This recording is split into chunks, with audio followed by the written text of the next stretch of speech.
Hi there, welcome to my latest 10-minute rant, where the topic of this run is what I can only describe as a civil war amongst nationalists, which as a non-nationalist is very amusing to observe from the outside. And these are all things that have come up over the last probably maybe week and a half tops. And I'm going to give you 5 different examples of why I believe there's been a bit of a split for the nationalist separatist cause, which is hilarious. And one of the most recent was Wishart, the SNP MP, who's very anti-ALBA, and to be fair, probably anti-Salmond is fair to describe Wishart. And he described the latest ALBA effort of route to independence as gibberish. And this all comes about since Reagan, who jumped from SNP to ALBA when she failed to get power as the leader of the SNP, sat down and, well, Alex Salmond, when she jumped ship, and said that she would put together a paper to show the route to independence. And it's not went through Parliament yet, but she is submitting a paper which is basically demanding, this is great, this one, she's demanding that we have a referendum about having a referendum. Basically, that's what she's proposing. So the Scottish people should be given a vote to decide whether they should have a referendum. So a referendum. And I probably agree with Wishart, to be honest with you. It does sound a bit gibberish, but that's the first thing that I've seen over that was just the last couple of days. One of the sort of main ones that show there's been a wee bit of split is Mary Black done a recent podcast interview where she had a right pop, if you can read what she was saying between the lines, at Nicola Sturgeon. And she went on about how uncomfortable she was with her cult of personality that Nicola has shown through her leadership of the SNP. And Mary Black, who I've not really that much time for, but she's allowed an opinion like anybody else, she felt that it was quite an uncomfortable place in the SNP during the stewardship of Sturgeon. I find it miraculous that she decides once Sturgeon's away to actually start this stuff, but she seems one that looks as if she's on her way out of politics, because what she's been doing recently wouldn't suggest she's looking for a long-term future in politics, unless she's looking to join another political party, because she seems to be shutting the door on any future she has with the SNP, which is bizarre to watch. The third one it's a strange one. It was Nicola Sturgeon's ex-chief of staff who came out recently and said that the SNP has to get its act together. This was one of Nicola Sturgeon's closest aides during her time in the SNP, is now telling us that the SNP have got to get their act together. Join the club. We've been saying that for a while ourselves. And during that interview, I don't know if this was a mistake, it must have been a mistake. She said something, she seemed to be caught off guard and blubbed something out, and then tried to catch up and make up for what she realised when she said what she said was pretty damning, to be honest with you, towards Nicola Sturgeon. She was asked about what's Nicola Sturgeon up to now and stuff like that, and she said she's hiding away writing her book. And then quickly added, but she's in Parliament and doing fine. What she actually told us is something that a lot of people have noted, is the severe lack of attendance at Parliament since Nicola Sturgeon resigned as party leader. Completely forgetting that her main reason for being in Parliament in the first place is to represent her constituents in the rat-infested Govan Hill, which seems to be one of the worst constituencies in Glasgow area. The place is an absolute hole, and it has declined somewhat since Nicola started working on behalf of these people. It's just usual for SNP. All she was interested in was independence and forgot about her actual role.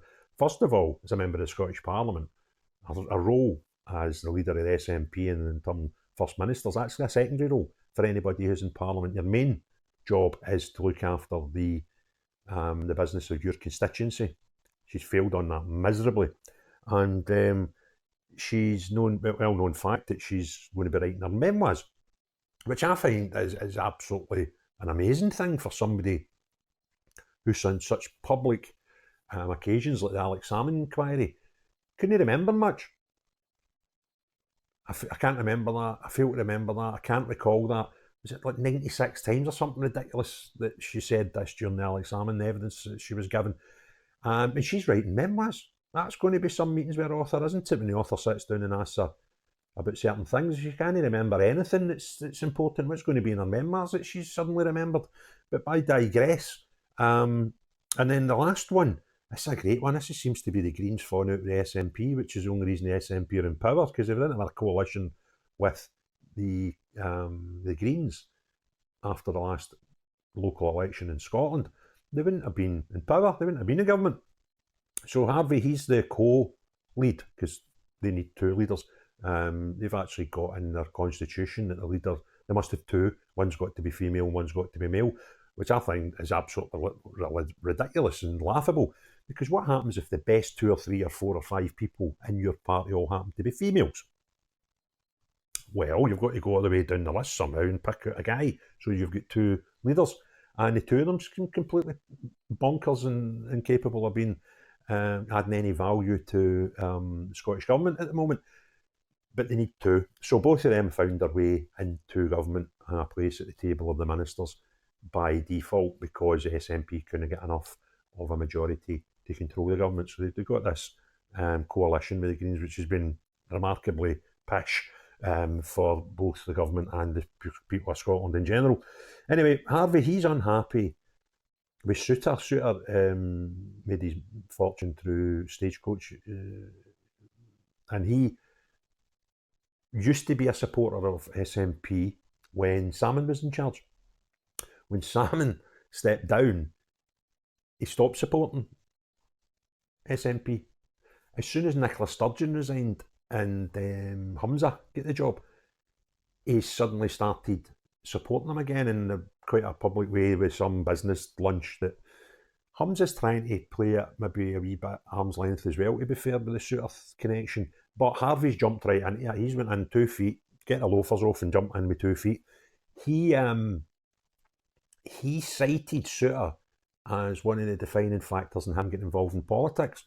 And the reason for it was there was a campaign that Souter funded back in the day called Keep the Clause, which was Keep the Clause was all about keeping, I think it was clause 2.4, 2.A, something to do with some education document that didn't allow school teachers to positively comment and encourage homosexual relationships. And there was a bit of stramash about it at the time, and Souter funded this campaign called Keep the Clause, because he felt that was quite a good thing, a good clause to have in education. Harvey thought the opposite. And he thought that this was such a deplorable campaign, this Keep the Clause was such a deplorable thing run by or funded by Souter, that it drove him to get involved with politics. So if you can imagine how horrible he feels when this Souter guy's turned up and seems to be supportive of the SNP government under Humza Yousaf. So anyway, Harvey's come out and said that he's, very, very upset with this guy, and he's going to monitor it closely because he feels that his social politics, I think it's the way they term these things now,